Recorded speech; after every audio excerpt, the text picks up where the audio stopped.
ప్రభునందు మాకు అత్యంత ప్రియులైన దేవుని ప్రజలందరికీ యేసుక్రీస్తు వారి ఉన్నతమైన శ్రేష్టమైన పూజ్యము తగిన నామం పేరిట శుభాలు తెలియజేస్తున్నాను. మీరంతా బాగున్నారా? క్షేమంగా ఉన్నారా? గత రాత్రి దేవుడు చక్కని విశ్రాంతిని అనుగ్రహించారు కదా. ఈ ఉదయకాల సమయంలో దేవుడు మనకు అనుగ్రహించిన మంచి మెళకువను బట్టి మనం ప్రభువుని స్తుతింపబద్దులమై ఉన్నాం. స్తుతి చేయుట యథార్థవంతులకు శోభస్కరము అని బైబిల్ సెలవిస్తూ ఉంది. దేవుని స్తుతించడం ఎప్పుడూ మంచి పని. ఉదయాన్నే లేచిన తర్వాత ప్రభువును ఆరాధించడం, ఆయన స్తుతించడం, ఆయన మనకిచ్చిన భద్రతను బట్టి, కాపుదలను బట్టి, ఆధ్యాత్మికంగా, మానసికంగా, శారీరకంగా దేవుడు మన మీద కుమ్మరిస్తున్న ప్రతి దీవెనని బట్టి, ఆశీర్వాదాన్ని బట్టి మనం ప్రభువుని స్తుతింపబద్దులమై ఉన్నాం. క్రైస్తవ జీవితంలో ఆరాధనకు చాలా ప్రాముఖ్యత ఉంది. ఆరాధించలేనివాడు లేదా ఆరాధించనివాడు నిజమైన క్రైస్తవుడిగా బ్రతకలేడు. ప్రభువును ఆరాధించడం, ఆయన స్తుతించడం మనం నేర్చుకున్నప్పుడు స్తుతి మన స్థితిని ఖచ్చితంగా మారుస్తుంది. ఈరోజు వాగ్దాన సందేశం కోసం కనిపెడుతున్నారు కదా. బైబిల్ గ్రంథాన్ని తెరిచి ఇర్మీయా గ్రంథం 30వ అధ్యాయం 21వ వచనాన్ని ఈరోజు ధ్యానాంశంగా మనం చదువుకుందాం. The book of Jeremiah chapter 30 and verse 21. వారిలో పుట్టినవాడు వారికి రాజుగా ఉండును, వారి మధ్యన పుట్టినవాడొకడు వారిని ఏలును. నా సమీపమునకు వచ్చుటకు ధైర్యము తెచ్చుకునేవాడేవాడు, నా సన్నిధికి వచ్చునట్లుగా నేను వానిని చేరదీసెదను. ఇదే యెహోవా వాక్కు. Praise the Lord. This is what the Lord says. దేవుడు మాట్లాడుతున్న మాట ఇదే యెహోవా వాక్కు. ఏంటా వాక్కు అంటే, నేను వానిని చేరదీసెదను. I will draw him near to me. ఎంత చక్కని వాగ్దానం ఇది. ఆయన మనల్ని త్రోసేసే దేవుడు కాదు, లేదా చెదరగొట్టేసే దేవుడు కాదు. ఆయన మన అవిధేయతను బట్టి, మన గర్వాన్ని బట్టి, మన అహంభావాన్ని బట్టి చెదిరిపోయే వ్యక్తులుగా మనం ఉంటాం. కానీ దేవుడు ఎప్పుడూ కూడా మనల్ని పోగు చేయాలనే, సమకూర్చాలనే దేవుడు ఆశిస్తున్నాడు. ఆయన మనల్ని బలపరచాలని కోరుతున్నాడు. నేను వానిని చేరదీస్తాను. ఈ రోజుల్లో చాలామంది ప్రజల చేత ద్వేషించబడుతున్నప్పుడు, లేదా మనుషులు వారిని దూరంగా పెట్టేసినప్పుడు విలవిల్లాడిపోతుంటారు, బాధపడుతూ ఉంటారు. వారు నన్ను పట్టించుకోవట్లేదండి, వారు నన్ను దగ్గరికి రానివ్వట్లేదండి, వారి ఆనందంలో వాళ్లే కానీ నన్ను వారి ఆనందంలో లేదా వారి సహవాసంలో నన్ను ఉండనివ్వట్లేదండి అని చాలామంది వెలివేతకు గురివేయబడిన వారు బాధపడడం మనం చూస్తున్నాం. అయితే దేవుని మంచితనం బైబిల్లో ఎంత స్పష్టంగా కనబడుతుందంటే, గొప్ప దేవుడు, ఆది మధ్యాంతరహితుడైన దేవుడు, సకల ఆశీర్వాదములకు కారణభూతుడైన దేవుడు మనలను చేరదీసే దేవుడట. చెదిరిపోయిన మనందరినీ కూడా చేరదీసి మనల్ని బలపరిచి తన మహిమ కొరకు ఆయన మనల్ని నిలబెడతారు. కీర్తనాకారుడు ఒక సందర్భంలో ఏమంటాడంటే, మనం 27వ కీర్తన 10వ వచనం చదివితే, నా తల్లిదండ్రులు నన్ను విడిచినను యెహోవా నన్ను చేరదీయును అనే మాట అక్కడ రాయబడి. తల్లిదండ్రులు బిడ్డల్ని ప్రేమిస్తారు. అయితే కొన్ని పరిస్థితుల్లో వారు బిడ్డల్ని వదిలిపెట్టి వెళ్ళిపోవచ్చు. బహుశా కొంతమంది మానసికంగా బిడ్డల్ని వదిలిపెట్టేస్తారు, డిటాచ్ అయిపోతూ ఉంటారు, వారి బాగోగులు పట్టించుకోరు. తల్లిదండ్రులు ఉన్నా లేనట్టుగానే చాలామంది పిల్లలు బతికేస్తున్నారు లోకంలో. కొన్ని కుటుంబాల్లో తల్లిదండ్రుల్ని కోల్పోయిన వారు ఉంటారు. యాక్సిడెంట్ల ద్వారానో లేదా వ్యాధి రావడం ద్వారానో తల్లిలో తండ్రో దూరం అయిపోయిన పరిస్థితుల్లో కొంతమంది చిన్న బిడ్డలు ఎదుగుతూ ఉంటారు, లేదా చిన్న బిడ్డలు బ్రతుకుతూ ఉంటారు. బైబిల్ సెలవిస్తూ ఉంది, భౌతికమైన తల్లిదండ్రులు కొన్ని సందర్భాల్లో మనల్ని వదిలిపెట్టి వెళ్ళిపోవచ్చు, కానీ పరమందున్న దేవుడు, మన తండ్రి అయిన దేవుడు మనల్ని విడిచిపెట్టేవాడు కాదు. ఆయన మనల్ని చేరదీస్తాడని చక్కని మాట రాయబడింది.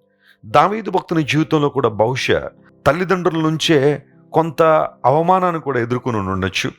ఎందుకోసమంటే, సమూయేలు యెష్షయి బిడ్డల్ని అభిషేకించడానికి వచ్చినప్పుడు యెష్షయి అందరినీ పిలిచాడు, కానీ దావీదుని పిలవలేదు.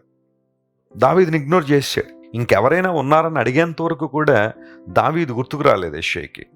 కానీ దేవుడు దావీదును కోరుకుని, దావీదును ఎన్నుకొని, దావీదును చేరదీసి ఇశ్రాయేలు రాజ్యానికి రాజుగా నిలబెట్టాడు.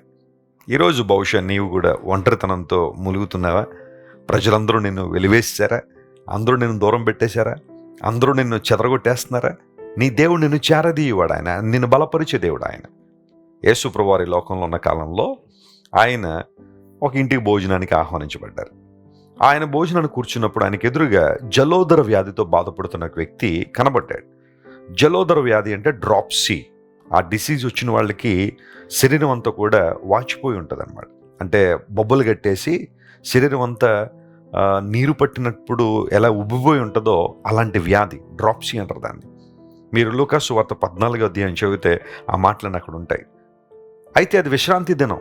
యేసు ప్రభు అక్కడ ఉన్న ధర్మశాస్త్రోపదేశకులందరిని అడిగాడు, విశ్రాంతి దినమున ఇతను స్వస్థపరచడం న్యాయం కాదా అని చెప్పి యేసు ప్రభు వారిని చేరదీసి స్వస్థపరిచి పంపివేసి అనే మాట అక్కడ ఉంటుంది. అలాంటి వ్యక్తిని దూరం నుండి చూడడానికే చాలా ఇబ్బందికరమైన పరిస్థితుల్లో ఉంటారు చాలామంది. కానీ యేసు ప్రభు అతన్ని చేరదీసి, ఆ మాట నాకు ఎలా అర్థం అవుతుందంటే, ఆ డ్రాప్సీ అనే వ్యాధితో బాధపడుతున్న వ్యక్తి, భయంకరంగా శరీరం ఉబ్బిపోయిన వ్యక్తిని చూడడానికే కష్టమవుతున్న ఆ పరిస్థితుల్లో యేసు ప్రభు అతన్ని హత్తుకుని ఉండొచ్చు. చేరదీసి, నేనున్నాను, నేను నిన్ను బలపరుస్తాను, నిన్ను స్వస్థపరుస్తాను, నా మహిమ కొరకు నేను వాడుకుంటాను. ఆ వ్యక్తికి స్వస్థత వచ్చిన తర్వాత బహుశా చాలామంది చేరదీయడానికి ప్రయత్నం చేశారేమో, కానీ ఆ పరిస్థితుల్లో ఉన్నప్పుడే, ఆ రోగముతో అతను బాధపడుతున్నప్పుడే ప్రభు అతన్ని చేరదీశాడు. యేసు ప్రభు మంచితనం అదే. అందరూ నిన్ను వదిలిపెట్టి వెళ్ళిపోయారా?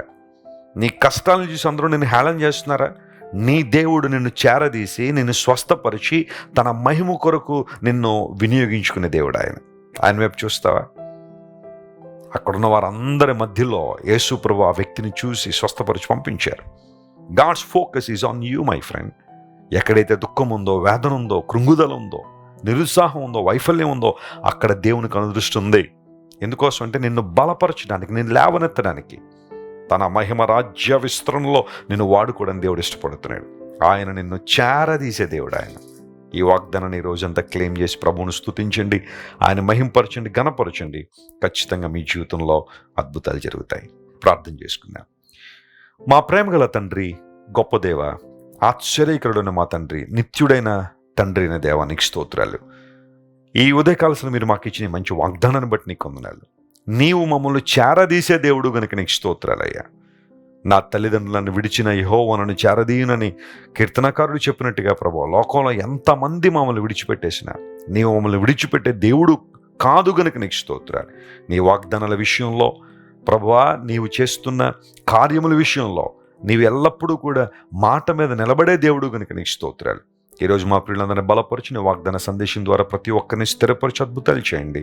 ఘనత, మహిమ, ప్రభావం నీకు మాత్రమే ఆరోపిస్తూ యేసుక్రీస్తు వారి అత్యున్నతమైన నామం పేరిట అడిగి వేడుకొనిచున్నాం తండ్రి. Amen, amen, amen. God bless you dear friends. Have a wonderful day. Christ worship centre ఓ బలమైన సంఘ ఉద్యమం. కొన్ని సంవత్సరాల క్రితం కేవలం 2 ప్రారంభించబడిన పరిచర్య నేడు ప్రపంచవ్యాప్తంగా లక్షలాది మందిని ప్రభావితం చేయుచున్నది. రాజమండ్రి, సికింద్రాబాద్, బెంగళూరు, చెన్నై, నెల్లూరు, దుబాయ్, బెహ్రైన్, కరీంనగర్, విశాఖపట్నం, గద్వాల్, కొవ్వూరు, మలకపల్లి, శ్రీలంక, భూటాన్, అడ్డతీగల, పాలమూరు, ఒంగోలు, బళ్ళారి, కోరుకొండ, పోతవరం, నల్లజర్ల, వెంకటరామయ్యగూడెం, మచిలీపట్నం, ఇందిరానగర్లతో పాటు అనేక గ్రామాల్లో క్రైస్ట్ వర్షిప్ సెంటర్ ఆరాధనలు జరుగుచున్నవి. వాక్య సంబంధమైన ఉద్యమంలో, పరిశుద్ధాత్మ సంరక్షణలో కొనసాగాలనుకునే ప్రతి ఒక్కరికి మా ప్రేమపూర్వక ఆహ్వానాన్ని అందిస్తున్నాము. రండి, ఆత్మతో సత్యముతో ప్రభువైన యేసుక్రీస్తును ఆరాధిద్దాం. మీరు ఇంతవరకు విన్న దైవ సందేశం మరియు దేవుని సేవకులు చేసిన ప్రార్థన మీకు ఆశీర్వాదకరముగా ఉన్నదని విశ్వసించుచున్నాము. ఈ సందేశాన్ని మీ స్నేహితులకు, బంధువులకు షేర్ చేయండి. మీకు ఏదైనా ప్రార్థన అవసరత ఉన్నచో మా ఫోన్ నంబర్లకు కాల్ చేయండి. దేవుడు మిమ్మల్ని ప్రేరేపిస్తే విశ్వాసంతో సాగుచున్న ఈ పరిచర్యను ప్రోత్సహించండి. మరిన్ని వర్తమానాలు, పాటలు వినుటకు జాన్ వెస్లీ మినిస్ట్రీస్ అను మా యూట్యూబ్ ఛానల్ను సబ్స్క్రైబ్ చేసుకొనండి. ప్రభువైన యేసుక్రీస్తు కృప మీకు తోడైండును గాక.